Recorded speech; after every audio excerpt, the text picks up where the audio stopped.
Let's solve problem number 2. Find the area of the region bounded by the graphs of f of x equals 2 minus x squared and g of x equals x. So let's sketch the graph first of the first function f of x, which is a parabola that opens downward. So let's identify the points.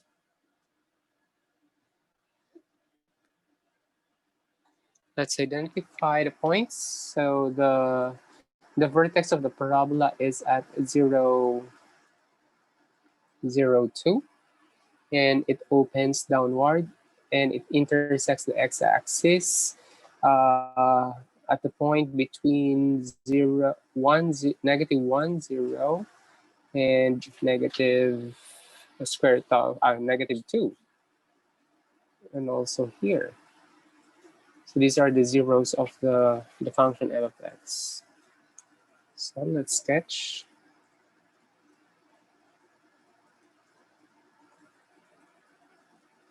All right. Okay, so it goes down since the value of a, or the coefficient of x squared, is negative. So this is our f of x. That's 2 minus x squared. All right, so, and our next function is,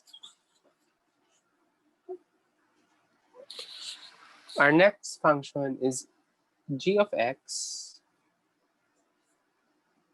G of x is equal to x. So it's a straight line that is rising from left to right. And it passes through the origin. So here we go. Yeah. Okay, let's just extend the parabola.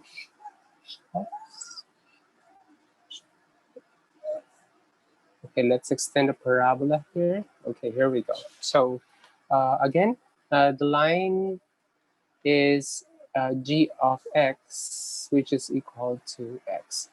And as we could see, the graphs, okay, intersect at 2 points, at 2 different points. So these are the points of intersections. Let's use green so we can easily see them. Okay.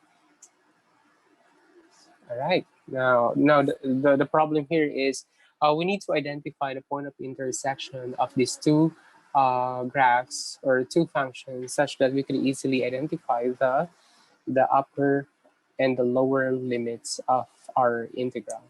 So let's solve for the point of intersection. Okay, and by using the two equations, so we're going to use a substitution method. So 2 minus x squared is equal to x. This becomes x squared plus x minus 2 is equal to 0. And we can factor this out into x plus 2, and x minus 1 is equal to 0, and x is equal to 1 and negative 2. So therefore, the point here, this is our negative 2 and 2. In here, this point is 1, 1. These are the points of intersection, okay? All right, so we already identified a point of intersection. Now, let's identify the representative rectangle in a given region. So we are going to, okay, get the area of the shaded region here. This is the region that we're trying to get its value. All right, so again, let's identify the rectangular region. Okay, let's use green. So let's say our rectangular region is here, somewhere here. Okay, let's draw the rectangle. Okay, here we go. The rectangle is here. And let's say these are the points. Let's say this is our x sub I. So if this is x sub I, then our points would be This would be x sub I, and our y coordinate is, since this is our g, so that's g of x sub I. And here, this is our x sub I, since this is the graph of the function f, so this is f of x sub I. Okay, so we can actually determine the values of x sub I and f sub I, or we can set a point. But for now, let's just put it into x sub I as a variable, okay, as a parameter. Because this rectangle represents the infinite number of rectangles that we could construct for us to estimate, or to not actually estimate, but to get the actual area of the region bounded by the curves. Okay, so we have, this is our delta x. Okay, this is our delta x, and this is our length, or the height, which is equal to the difference of the function value f of x. Okay, let's change it. So this is, let's write it here, f of x minus g of x sub I, since we're talking about x sub I here. Okay, so let's now use the concept of Riemann sum, or let's find first the area of this rectangular strip. So the delta area, or the area of the rectangular strip, is equal to the length times width, which is equal to the length is the height, which is f of x sub I minus g sub x sub I times the delta x. Delta x is the width of all the rectangular strips that we could construct from the shaded region. Okay, all of them are congruent or equal. So this is now our representation. And let's convert this into, or using the Riemann sum. So that's A, or the area, is equal to the limit of the summation of f of x sub I minus g of x sub I times the change of x from 1 to n, where n approaches infinity. So this is now the representation of the area of the shaded region bounded by the two curves, the g of x and f of x, using the Riemann sum. And we are now ready to express this in terms of the integral notation. So this becomes, the area is equal to the integral of f of x minus g of x dx, or with respect to x, from, okay, let's go back. Let's go back and determine the lower and the upper boundary. So since with respect to x, we will be using -2 to 1. So our lower boundary is -2 and our upper boundary is 1.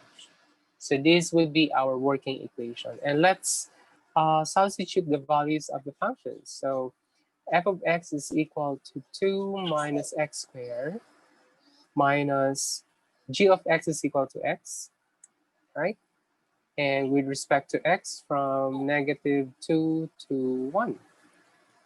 Okay, and we are so sure that the given upper and lower limits, or the interval from -2 to 1, the two functions are continuous in this, or within this interval. So we are so sure that we could find the integral, okay? The integral of this function, or it is integrable in this interval -2 to 1. So let's now integrate. So we have 2 minus x squared with respect to x from -2 to 1. And let's integrate. So we have 2x minus x squared over 2 minus x cubed over 3 from -2 to 1. So let's go to the next step. Okay, let's evaluate using the FTC part 2. We have, let's substitute the upper boundary. So we have 2 minus 1/2 minus 1/3 minus the value when the lower limit is substituted to the integral. So that's -4. That's, what's that? That's -2, right? And that's negative or positive 8 over 3. Okay, so let's simplify. We have 6 as a multiple, so this becomes 12 minus, this becomes 3 minus 2 minus, this becomes what? -6 to -18 plus 8 over 3. Okay, and let's simplify this one. So 5 is 7 over 6 minus, what's this? 10, -10 over 3. Right? Okay, so let's simplify again. 7 over 6 plus 10 over 3. And this becomes 6 over 7 plus 20. And this becomes 27 over 6. And we can simplify this to 9 over 2 square units. So the shaded, the area of the region bounded by the functions f of x and g of x is equal to 4.5 square units or 9 over 2. And I hope we got the same answer.